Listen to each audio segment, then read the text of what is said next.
Scopalto.com est un kiosque numérique dédié aux revues culturelles. On a à peu près 250 revues qui sont présentées sur le site, qui sont des revues qui ont une existence papier et à qui on donne une visibilité sur le web. Le principe de Scopalto, c'est de présenter les numéros en cours et puis les numéros d'archives et de donner accès aux internautes à ces numéros de façon numérique. Donc ils ont la possibilité de télécharger les numéros.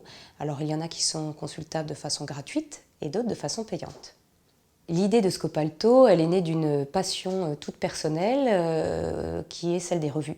Donc j'ai toujours passé beaucoup de temps dans les librairies à consulter les revues, à acheter des revues, à voir ce qui sortait. Et par ailleurs, il y avait cette notion d'archives puisqu'on a tous eu des piles d'archives de revues chez soi qu'on aime, qu'on a envie d'avoir à côté de soi, sauf qu'on a un problème de place. Donc on est obligé à un moment de s'en séparer et c'est un déchirement. Donc l'idée de Scopalto, elle est née aussi du désir de pouvoir consulter à tout moment ces numéros d'archives et de pouvoir re-rentrer en lecture quand on le souhaite. Quand on parle de culture, c'est assez large, donc on va avoir des revues qui sont liées au dessin, au design, à l'art contemporain, à la musique. Donc il y a énormément d'univers qui sont représentés et c'est important parce que ça donne un panorama très large à partir d'un mot-clé qui peut être Clint Eastwood. On peut, en tapant juste ce mot-clé, avoir accès et découvrir des revues littéraires qui ont traité d'un sujet sur Clint Eastwood. On peut avoir évidemment des revues de cinéma, des revues d'art, des revues... Voilà. Et donc c'est aussi un moyen de découvrir des revues par le prisme d'un sujet.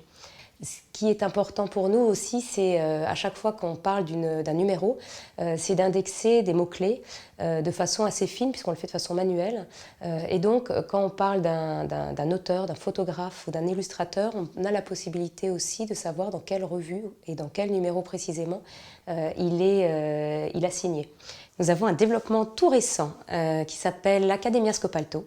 C'est une plateforme spécifique qui a été développée pour les bibliothèques et qui permet aux inscrits de la bibliothèque de consulter de la plateforme de la bibliothèque le catalogue Scopalto. L'intérêt, c'est que ça donne la possibilité aux revues de réintégrer les bibliothèques, puisque bien évidemment ces dernières ont des difficultés financières et de place qui font qu'elles ne pouvaient plus avoir beaucoup d'abonnements de revues. On a énormément de visiteurs et d'internautes étrangers.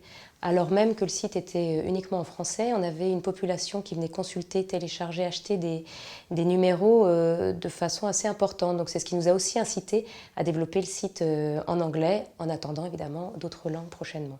Scopalto est un catalogue de revues culturelles françaises et internationales qui s'enrichit tous les jours et on est très content parce qu'on a de plus en plus de revues qui nous contactent spontanément pour faire partie du kiosque et on a de plus en plus d'internautes qui consultent le site.